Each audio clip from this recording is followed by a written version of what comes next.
Hello everyone, Lurgs here, and today it's Heathrow Airport Terminal 5 short stay car park, how to get there and how it works. And this is so that you can pick up any passengers from Terminal 5. Now I'm heading clockwise here on the M25 and you want junction 14, which is towards Terminals 4 and 5 of Heathrow Airport. And at the moment I'm still on the M25 coming up to junction 14. And there's the signpost above for Terminal 4 and 5 Heathrow Airport, junction 14, half a mile ahead.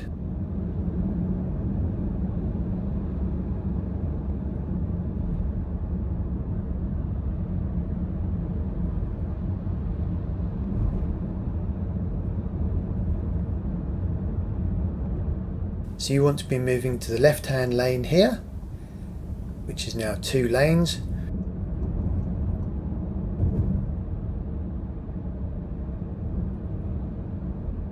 Now the signs above, you need to keep an eye on these. Terminal 5 is keeping to the right hand side of these 2 lanes. So this is for Terminal 5 access only. So you want to be heading to the right hand side into this slip road here. This is for Heathrow Terminal 5 only.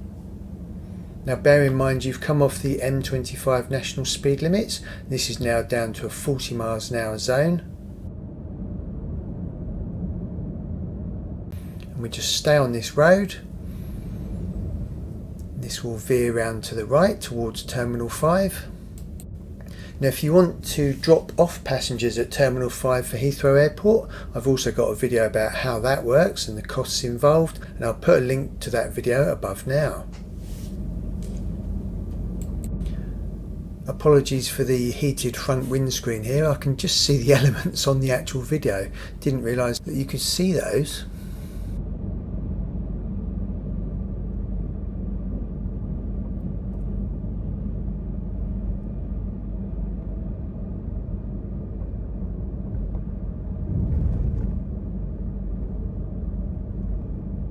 Looking pretty busy on the other side. So we're still in a 40 mile an hour zone here.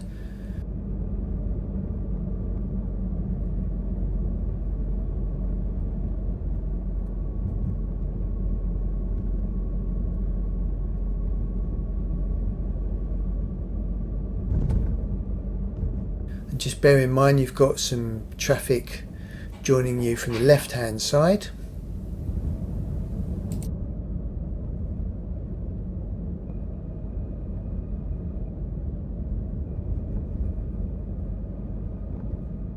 And now we're just coming up to the roundabout where you can either take a left towards Heathrow long stay car park, but we're going to be going straight across for the short stay and drop off at Terminal 5.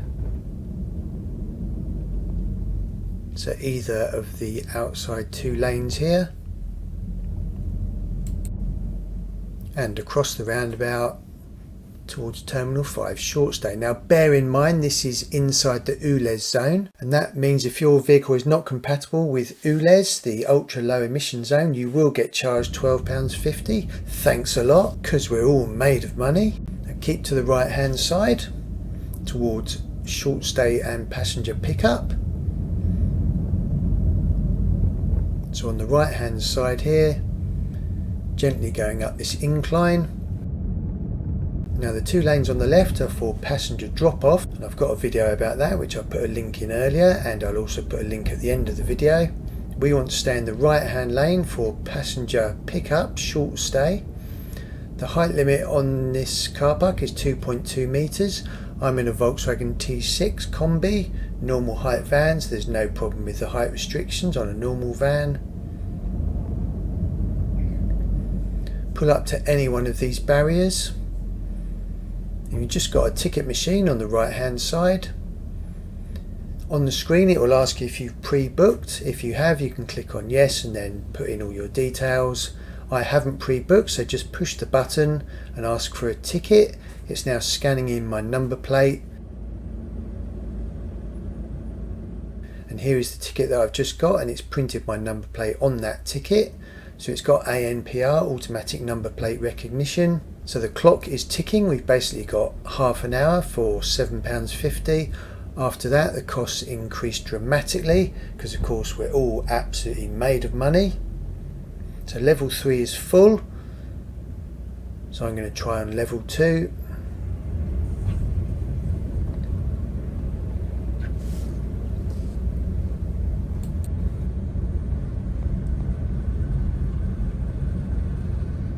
So not level 3. I'm going to go into level 2 car park.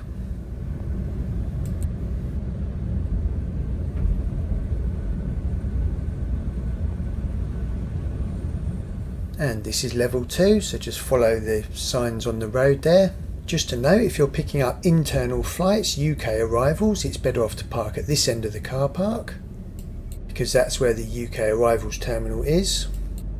If you want to pick up people from international arrivals, I would suggest heading straight on there and parking up that end, because when you get the lifts down, that is where the international arrivals come from, so it'll be a much quicker walk and much easier to pick them up. But if you're just picking up passengers from UK internal flights, it's better to park up this end. So you're just looking for any space on this level.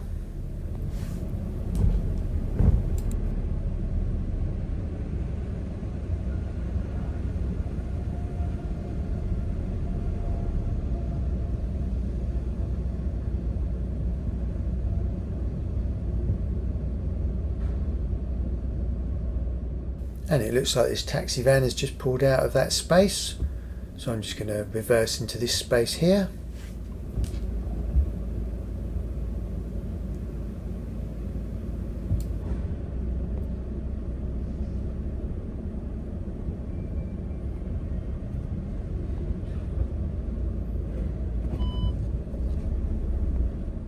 And luckily my van's got reversing sensors, there's no chance of bashing it.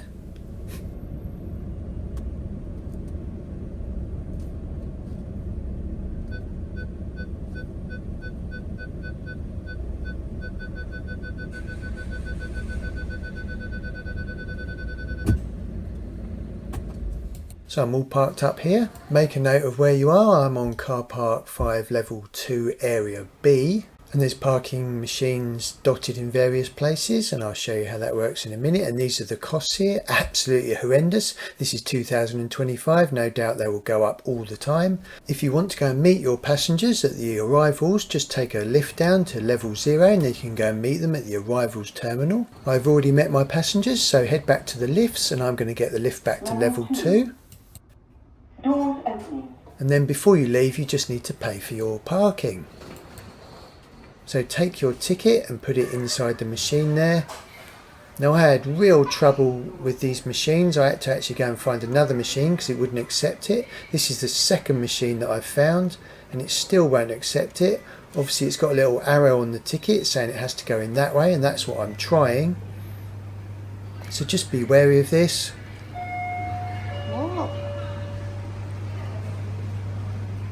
Wrong way, Lurgs. Right, back in. It just would not accept it. It felt like there was something stuck in there. And then boom, all of a sudden, it accepted it. Obviously, if you're having problems with the ticket machine, I don't know what would happen because there's nobody around to ask or to get help. So it's saying it's £7.50 the charge. Just going to do the contactless debit card. So £7.50 has been debited.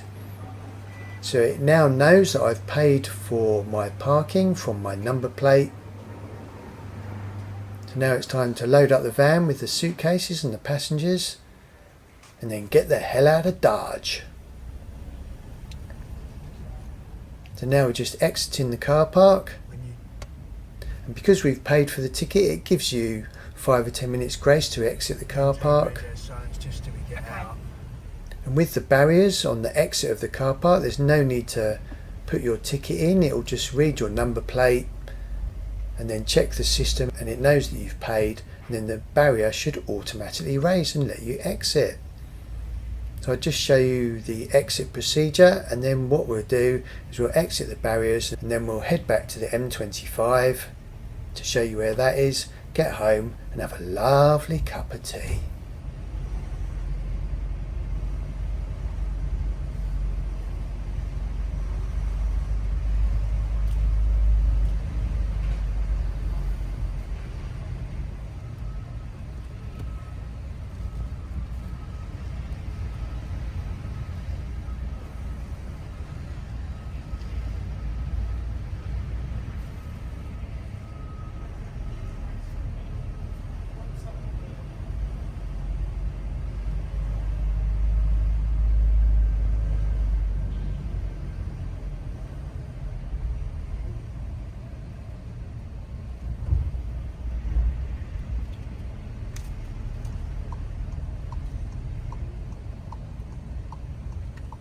So exiting level 2 here, and then heading all the way to the ground floor. Don't go too fast down here, otherwise it will make you dizzy.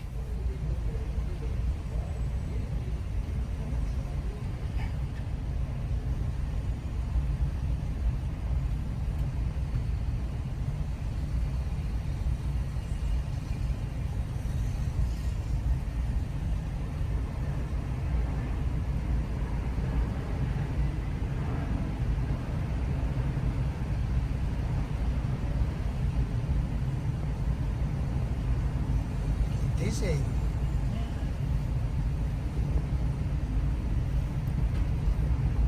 And here we are, exiting on the ground floor.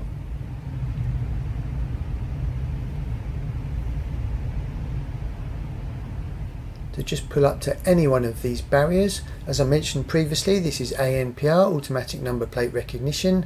There's no need to put your ticket in or press any buttons. It's scanning my number plate, it knows that I've paid, and the barrier automatically raises. Great stuff. What I'll do now is just show you the exit road and just show you how to get back to the M25, where you can either head north on the M25 or you can head south. I'll just show you that just so you know exactly where you're going.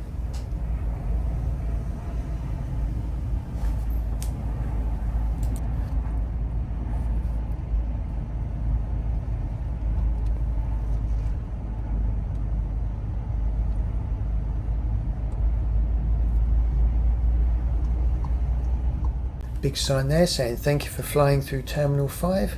Should say underneath in brackets, thank you for giving us loads of money. I mean, if you didn't have a ULEZ compatible vehicle, it would have cost you £12.50 just to get into that zone, plus the £7.50 for the parking if it's under half an hour. So already it's costing you a small fortune. So straight across this roundabout.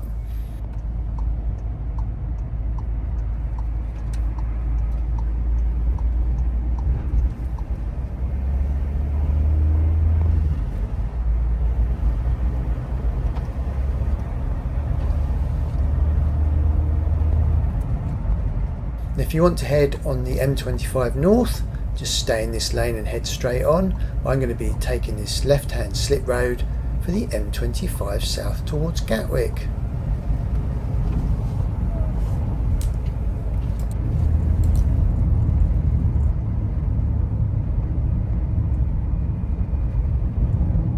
And then when you get home, make sure you have a lovely cup of tea.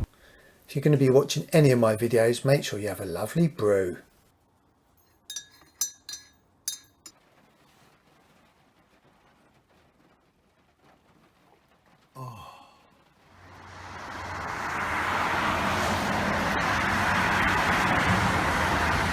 I've got lots of other useful Gatwick Airport and Heathrow Airport parking videos. And whilst this ginormous plane is coming into land, I'll put some of those videos around the edge of the screen and hopefully they'll be useful to you. Safe flying and safe driving to you.